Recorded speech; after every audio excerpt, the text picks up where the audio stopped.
salutations au nom de Jésus. Nous allons partager la parole de Dieu en ce jour.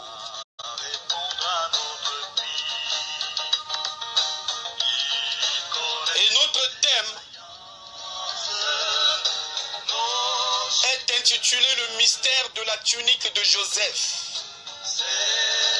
Le mystère de la tunique de Joseph.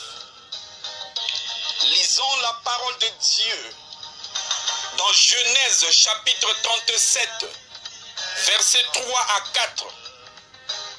Israël aimait Joseph plus que tous ses autres fils, parce qu'il l'avait eu dans sa vieillesse. Et il lui fit une tunique de plusieurs couleurs.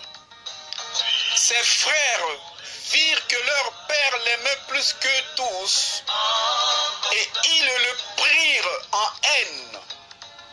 Ils ne pouvaient lui parler avec amitié. Frères et sœurs, dans ce passage des Saintes Écritures, nous voyons Israël qui est Jacob offrir à son fils Joseph une tunique de plusieurs couleurs. La tunique offerte par Jacob à Joseph préparait la haine des frères de Joseph contre lui. La haine des frères de Joseph préparait Joseph à être vendu comme esclave. L'esclavage préparait Joseph à rencontrer Potiphar. La rencontre avec Potiphar préparait Joseph à être accusé injustement par la femme de Potiphar. L'accusation injuste de la femme de Potiphar préparait Joseph à la prison. La prison préparait Joseph à rencontrer Pharaon. Et la rencontre avec Pharaon préparait Joseph à gouverner en qualité de premier ministre en Égypte. C'est pourquoi, frères et sœurs, s'il y a des gens aujourd'hui qui te combattent et qui ont de la haine contre toi par la jalousie, par l'hypocrisie, qui ne te considèrent plus et dont tu es l'objet des accusations injustes de leur part, alors ne te prends pas la tête, car en agissant ainsi, ces gens sont en train de te placer des escaliers pour te permettre de monter vers l'accomplissement de ce que Dieu a prévu pour toi. Mais en apprêtant ces escaliers, fais attention de ne pas abandonner à mi-chemin. Car beaucoup de personnes n'ont pas pu rencontrer Pharaon parce qu'elles ont été retenues captives dans la maison de Potiphar. Dans la maison de Potiphar, il y a un esprit rempli de désirs d'adultère.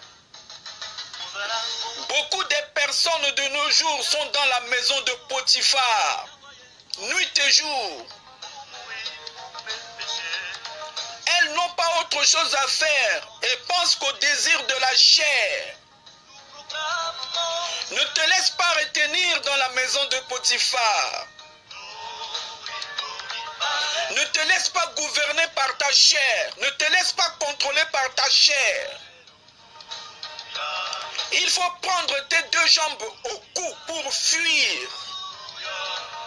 Même si ta vie est comme dans un puits ou dans une prison, frères, sœurs, il faut accepter de sortir. Sache que Joseph avait accepté de sortir du puits dans lequel il était jeté par ses frères. Shadrach, Meshach et Abednego étaient sortis de la fournaise de feu. Lazare était sorti du tombeau. Daniel était sorti de la fosse au lion. Jonas était sorti du ventre de poisson. De même que toutes ces personnes citées si haut étaient sorties de toutes ces circonstances dans lesquelles elles étaient prisonnières, de la même manière, si tu ne décides pas de faire sortir ta vie de la prison des boîtes de nuit, de la calomnie, de l'adultère, de la vengeance, de la haine, du braquage, de la prostitution, de l'homosexualité, du lesbianisme, de l'avortement, de la drogue, tu ne pourras pas avoir comme héritage le royaume des cieux que Dieu a prévu pour toi. C'est pourquoi il faut prendre la décision de sortir de la fosse ou de la prison dans laquelle ta vie se trouve. Frère, sœur, écoute. Malgré la parole que tu écoutes et qui te demande de faire sortir ta vie des œuvres des ténèbres, cela ne te dit rien. C'est toi qui viens régulièrement à l'église pour prier, louer et adorer Dieu. Mais tu es la personne qui vit toujours dans une autre vie, plongée dans le péché.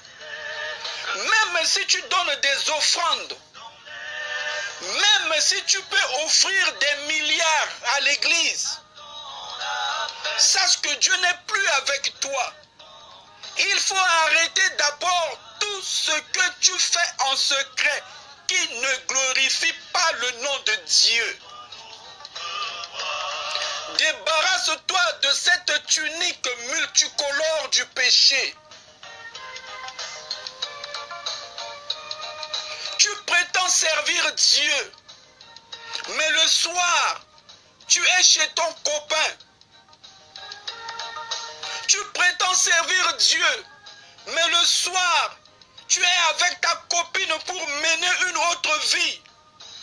La vie de débauche, la vie d'adultère, d'impudicité et d'abomination, alors que tu as un mari, alors que tu as une épouse. Au milieu de la nuit, quand les autres dorment, toi, tu ne dors pas. Tu es chez les féticheurs, les marabouts, les ngangas, les francs-maçons, pour chercher des pouvoirs sataniques et des secours maléfiques. Sache que Dieu n'est plus avec toi. Débarrasse-toi de cette tunique multicolore du péché. Tu cherches de secours auprès des hommes, mais tu oublies que la Bible déclare: je lève mes yeux vers les montagnes d'où me viendra le secours. Le secours me vient de l'Éternel qui a fait les cieux et la terre. Plusieurs personnes de nos jours sont dans la course au miracle forcé et dans le marketing commercial en faveur d'une personne ou d'un groupe de personnes qui chantent dans un local qui exige des entrées payantes à la foule avant d'aller participer à un concert de louange ou d'adoration. Arrêtez d'exiger des entrées payantes à la foule. Sachez que les paroles qui se dégagent dans la louange peuvent interpeller la conscience d'une personne ou des personnes à se repentir pour donner sa vie ou leur vie à Jésus pour avoir la vie éternelle. Cette vie éternelle est gratuite. La vie éternelle est gratuite. La vie éternelle ne se paye pas. Arrêtez d'exiger des entrées payantes à la foule. Débarrasse-toi de cette tunique multicolore, mon frère. Débarrasse-toi de cette tunique multicolore, ma soeur. Tu as reçu gratuitement, il faut donner gratuitement.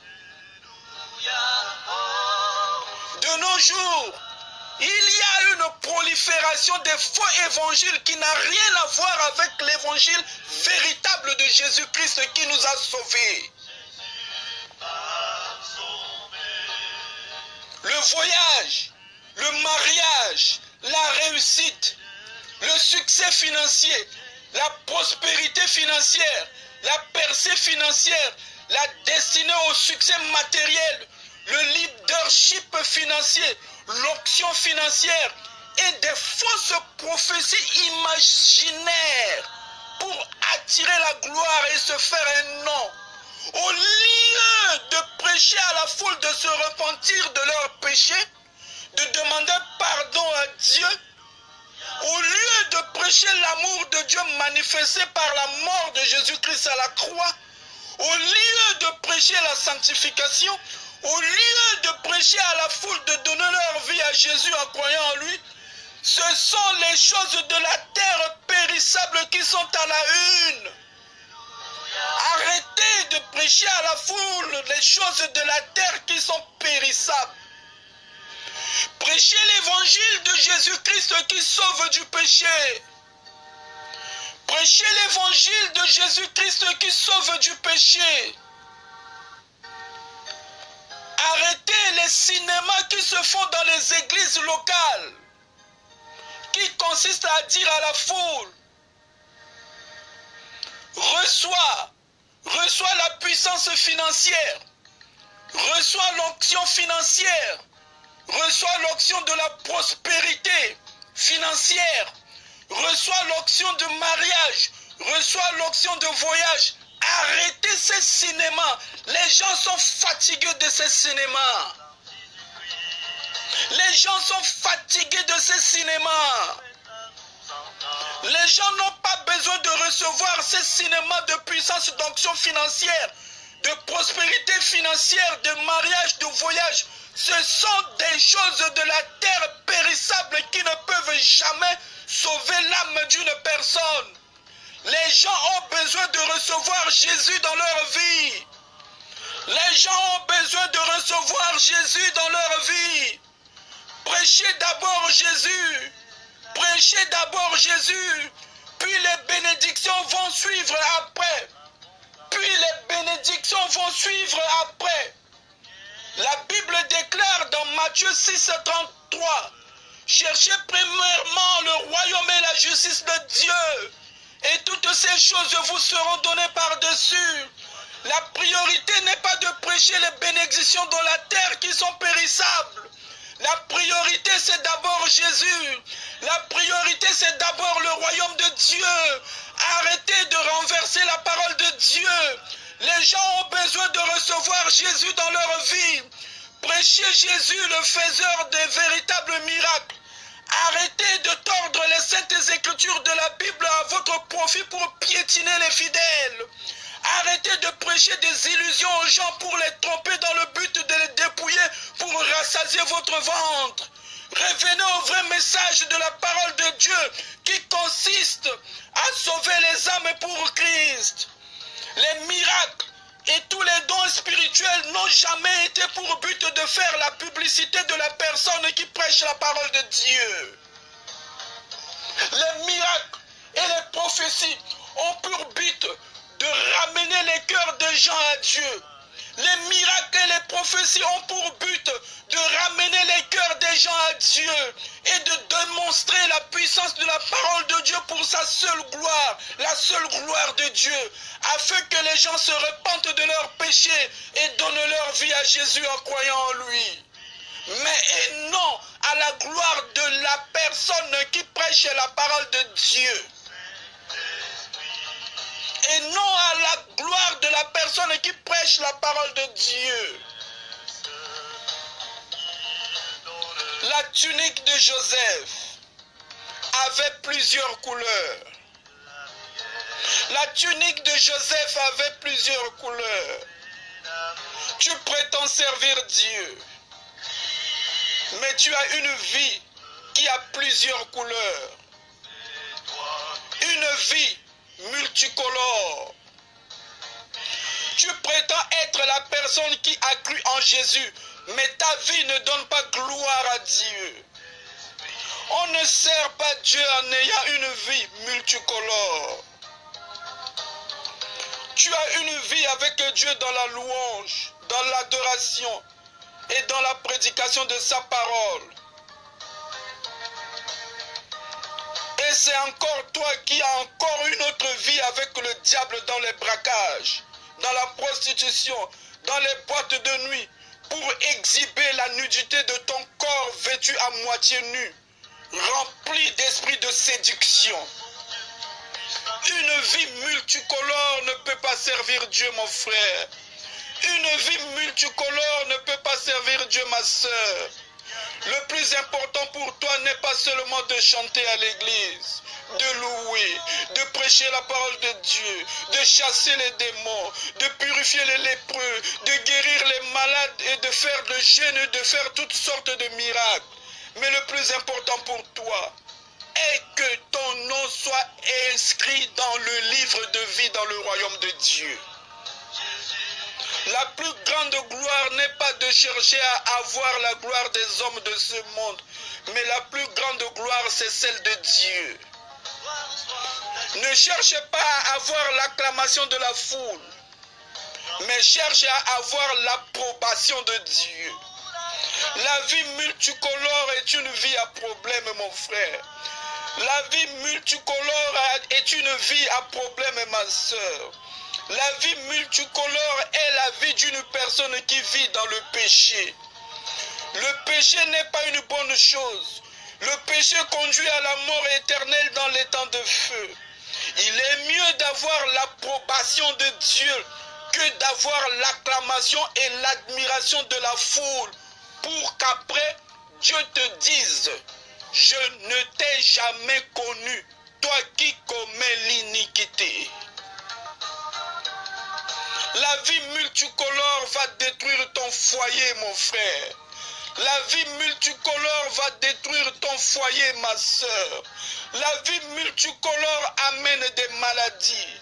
Change ta conduite avant qu'il ne soit trop tard. Arrête de jouer avec ta vie de la sorte. Tout ce que tu fais pendant que tu es encore en vie sur la terre détermine l'endroit où tu passeras l'éternité. Il est important de décider maintenant de passer ton éternité avec Dieu. Car après la mort, ce sera trop tard. À cause de ce mal qui est attaché dans ton cœur, accepteras-tu de compromettre ton éternité? À cause des plaisirs de ce monde, accepteras-tu de rater le royaume de Dieu? Tu ne vivras pas éternellement sur cette terre. La vie dans ce monde est passagère. Elle passera un jour. Quel que soit ce que tu possèdes dans ce monde, tu es une personne perdue si tu ne donnes pas ta vie à Jésus en croyant en lui. Tes multiples comptes bancaires ne peuvent jamais acheter le salut qui est la vie éternelle. Même si tu peux donner des milliards d'euros ou des milliards de dollars comme offrande en espérant avoir la vie éternelle pour être sauvé, sache que tu n'auras pas la vie éternelle. Tu ne seras pas sauvé, car la vie éternelle ne s'achète pas avec de l'argent. On obtient la vie éternelle en croyant en Jésus. Pour avoir la vie éternelle, il faut croire en Jésus. La Bible déclare: car Dieu a tant aimé le monde qu'il a donné son Fils unique, afin que quiconque croit en lui ne périsse point, mais qu'il ait la vie éternelle. En dehors du nom de Jésus, il n'y a pas un autre nom par lequel tu peux être sauvé. Seul Jésus sauve. Seul Jésus sauve. Seul Jésus sauve. Au chapitre de Genèse 37, verset 31 à 32, il est écrit que ils prirent alors la tunique de Joseph et, ayant tué un bouc, ils plongèrent la tunique dans le sang. Ils envoyèrent à leur père la tunique de plusieurs couleurs, en lui faisant dire: voici ce que nous avons trouvé. Reconnais si c'est la tunique de ton fils ou non. De même que les frères de Joseph plongé la tunique de plusieurs couleurs de Joseph dans le sang du bouc. De la même manière, en ce jour, frères, sœurs, viens à Jésus pour tremper ta vie multicolore de la haine, de la prostitution, du manque de pardon, du braquage, de la colère, d'impudicité et de toutes sortes du mal pour être lavé dans le sang de Jésus versé sur la croix de Golgotha, afin que ta vie devienne une vie pure, une vie sans tache, une vie monocolore devant le grand trône du jugement de Dieu. Frères, sœurs, tu peux encore te repentir de tes péchés en demandant pardon à Dieu. C'est encore possible de te repentir et de confesser tes péchés à Dieu en lui demandant pardon. C'est encore possible, mon frère, ma sœur, de donner ta vie à Jésus en croyant en lui comme ton Seigneur et Sauveur pour avoir la vie éternelle. Que Dieu bénisse sa parole au nom de Jésus. Amen.